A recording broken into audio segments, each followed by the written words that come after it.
સાબર આવાજ ન્યૂઝમાં આપનું સ્વાગત છે। નંદાસણ સામૂહિક આરોગ્ય કેન્દ્ર ખાતે નર્સિંગ કોલેજ દ્વારા બ્રેસ્ટ કેન્સર જાગૃતિ કાર્યક્રમનું સફળ આયોજન કરાયું। કડી શહેરમાં આવેલા અશ્વિનભાઈ કે પરીખ અને Rasiklal N Shah institute of nursing college Kadi દ્વારા નંદાસણ ખાતે આવેલ સામૂહિક આરોગ્ય કેન્દ્રમાં એક સુંદર મજાના કેમ્પનું આયોજન કરવામાં આવ્યું હતું, જેમાં બેસ્ટ કેન્સર અવર લિસ્ટ સરસ મજાનું નાટક દ્વારા સમજાવવાનો અર્થાત પ્રેસ કરવામાં આવ્યો હતો। તેમાં મોટી સંખ્યામાં દર્દીઓ અને લોકો હાજર રહ્યા હતા। પ્રિન્સિપાલ વર્ષારાની મલ તેમજ વાઇસ પ્રિન્સિપાલ રોશનીબેન પટેલના સીધા માર્ગદર્શન કરવામાં આવ્યું હતું, તેમજ કોઓર્ડિનેટર કિંજલબેન પરમારનો પણ સુંદર ફાળો રહ્યો હતો। સામૂહિક આરોગ્ય કેન્દ્ર નંદાસણના મેડિકલ ઓફિસર તેમજ તેમનો સ્ટાફનો ખૂબ સુંદર મજાનો ફાળો મળ્યો હતો અને સુંદર સફળ કેમ્પનું આયોજન સફળતા મળી હતી। Bureau chief Bhavesh Parikh, Kadi. હું છું ભાવેશ પરીખ, કડી ચીફ બ્યુરો, સાબર આવાજ। કડી શહેરમાં આવેલ અશ્વિનભાઈ કે પરીખ અને Rasiklal N Shah institute of nursing college દ્વારા નંદાસણ ખાતે આવેલ સામૂહિક આરોગ્ય કેન્દ્ર ખાતે એક કેમ્પનું આયોજન કરવામાં આવ્યું હતું। આવો આપણે તેને નિહાળીએ।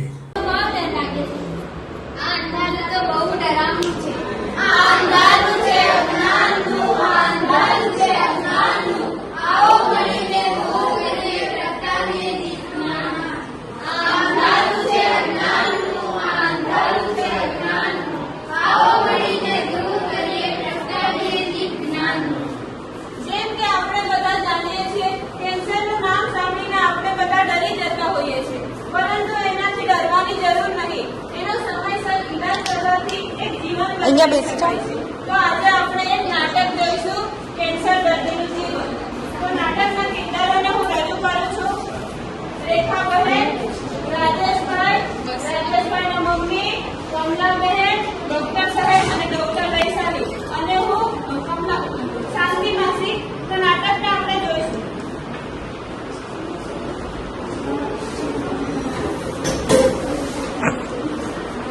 અરે રે સાંભળો છો, થોડી ચા લઈને આવો તો।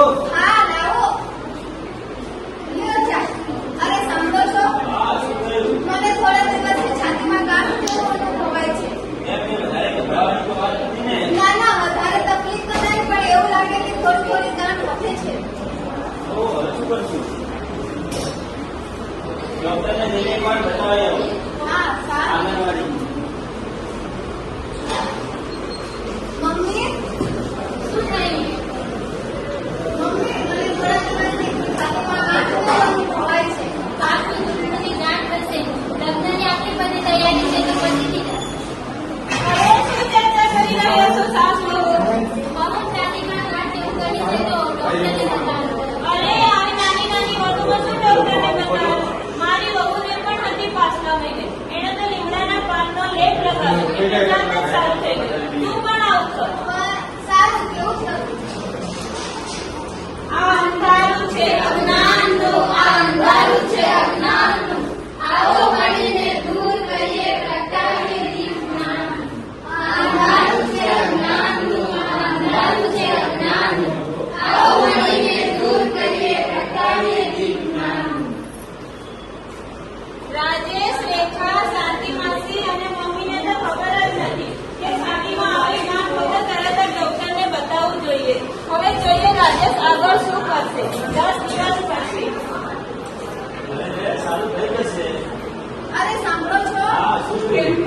મેં મમ્મી અને માસીને બધા ઉપાયો કર્યા પણ ગાંઠ ઓછી જ નહીં થતી। આપણે એકવાર ડોક્ટરને બતાવીએ પણ મારી ધ્યાનમાં તો કોઈ ડોક્ટર જ નથી। તો આપણે શું કરીએ? મેં સાંભળ્યું છે કે કમલા ભાભીને પણ એવું થયું હતું। હું એકવાર આંગણવાડીમાં જઈને તેમની સલાહ હા લઉં। હા, આંગણવાડીમાં જઈને બતાવી આવો, આ સારું રહેશે। હા સારું, જેવું જ કરું।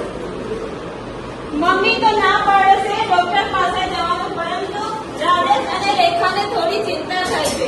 તો રાજેશ હવે રેખાની થોડી તપાસ કરાવે છે, મેમોગ્રાફી અને બાયોપ્સી। રાજેશ હવે એ રિપોર્ટને લઈને નજીકના ડોક્ટર પાસે જાય છે। તો જોઈએ હવે ડોક્ટર સાહેબ શું કહે છે। અરે સાંભળો છો, હા શું થયું?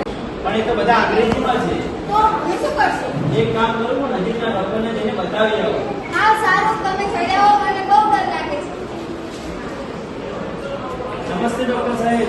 નમસ્તે રાજેશભાઈ। અરે ડોક્ટર સાહેબ, આ મારી પત્નીના થોડાક રિપોર્ટ છે, તો તમે એને જોઈને કહો ને, શું વધારે તકલીફ તો નથી ને? હા નવા રાજેશભાઈ ભાભીને આ વાત ક્યારેથી છે? આ ગાંઠ એને લગભગ 10 થી 15 દિવસથી છે. અમે ગરમ પાણીના શેક અને લીમડાના લેપ પણ લગાવ્યા, પણ હજુ એને સાજું નથી થયું. રાજેશભાઈ આ રિપોર્ટમાં કેન્સર બતાવ્યું છે. એ ભગવાન, કેન્સર તો બહુ મોટી બીમારી છે. કેન્સરમાં તો ગાંઠો સતત ફેલાતી રહે છે. હવે શું થશે મારી પત્નીનું? શું થશે મારી દીકરીનું? મારી દીકરીના તો હજુ લગ્ન પણ બાકી છે. તમે ગભરાશો નહીં રાજેશભાઈ, આપણી નજીકના હોસ્પિટલમાં કેન્સરનું બહુ મોટું દવાખાનું ખોલ્યું છે. ત્યાં તમે તમારી પત્નીને લઈ જજો. સારી સારી સુવિધા ઉપલબ્ધ છે. જરૂર તમારી પત્ની સારા જશે. હા, હું હમણાં જ જાઉં છું. ડોક્ટર પાસેથી રિપોર્ટ સમજીને રાજેશ હવે ઘરે જાય છે. જોઈએ રાજેશના ઘરેનો માહોલ.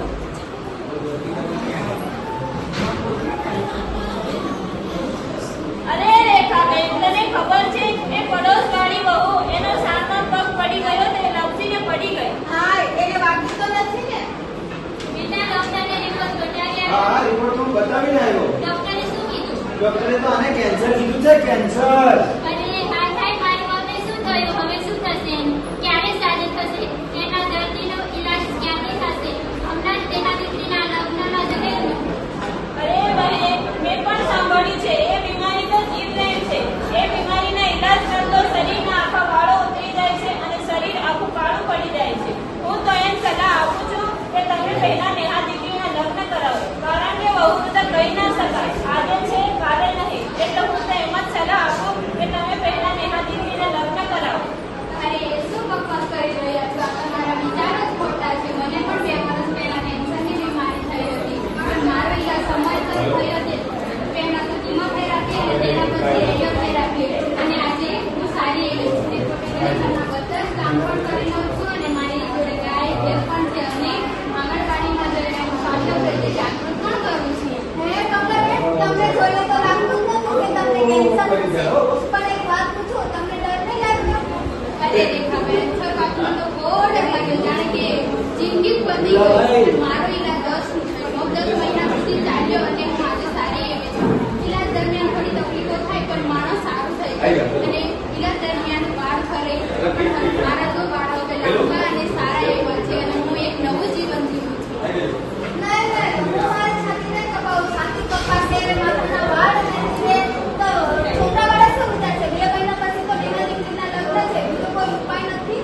રેખાબેન, મારી છાતી કઈ કપાઈ? ડોક્ટરે મારી છાતી બચાવવાનું ઓપરેશન કર્યું છે, અને રહી નેહા દીકરીના લગ્નની વાત, તો એનું મુહૂર્ત પાછળથી નીકાળી દઈશું, અને પહેલા તમારો ઈલાજ કરીએ અને છોકરાવાળાને બધું જ બતાવી દઈએ. હા, સારું, તો પછી જોઈએ. કમલાની વાતો સાંભળીને રાજેશના પરિવારને હવે થોડી હિંમત આવે છે. હવે એ હોસ્પિટલ જાય છે ડોક્ટર વૈશાલીને બતાવવા, જે બ્રેસ્ટ કેન્સરના વિશેષજ્ઞ છે, જેમણે કમલાબેનનું ઈલાજ પણ કર્યું હતું. તો જોઈએ હવે ડોક્ટર વૈશાલી શું સલાહ આપે છે. અરે, નમસ્તે ડોક્ટર સાહેબ. નમસ્તે. અરે, ડોક્ટર સાહેબ, આ મારી પત્નીના થોડાક રિપોર્ટો છે, તો તમે જોવો ને. કમલાજી, રાજેશભાઈ બહુ સારું કર્યું. રેખાજીને અહીંયા લઈ આવ્યા, ત્યાં એ ભટકાયા નહીં. રેખાજીને મેં તપાસી લીધા છે અને બધા રિપોર્ટ પણ જોઈ લીધા છે. રેખાજીનું જે કેન્સર છે એ શરૂઆતનું કેન્સર છે. એનો ઈલાજ કરવો સરળ છે. પહેલા એનું ઓપરેશન કરીશું અને ગાંઠ કાઢીશું, અને આજુબાજુની ગાંઠ કાઢીશું. આખી છાતી કાઢવાની જરૂર નહીં. ઓપરેશન 2 દિવસમાં થઈ જશે અને એ ઘરે જશે અને ઘરનું કામ પણ કરી શકે છે.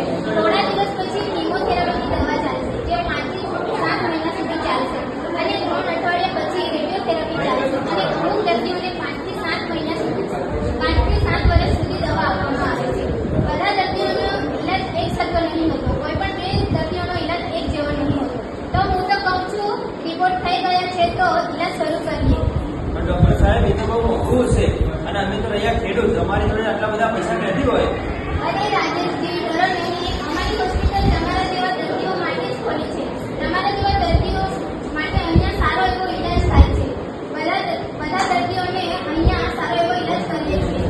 અહીંયા સરકારી પેનલ, આયુષ્માન કાર્ડ, હેલ્થ પોલિસીના તમામ પેનલ ઉપલબ્ધ છે. તો હું તો કહું છું, વાર ના કરો, જલ્દીથી ઈલાજ કરાવો. એ બિલકુલ ઠીક થઈ જશે. ડોક્ટર સાહેબ, કમલા ભાભી, તમારો ખૂબ ખૂબ ધન્યવાદ. હવે મને બધો દર્દ દૂર થઈ ગયો છે. તમે પણ કાલે સગા સંબંધીઓને ફોન કરીને કહી દો, પહેલા મારો ઈલાજ થશે અને પછી નેહા દીકરીના લગ્ન. હા, હું આજે જ ફોન કરું છું. અરે, એ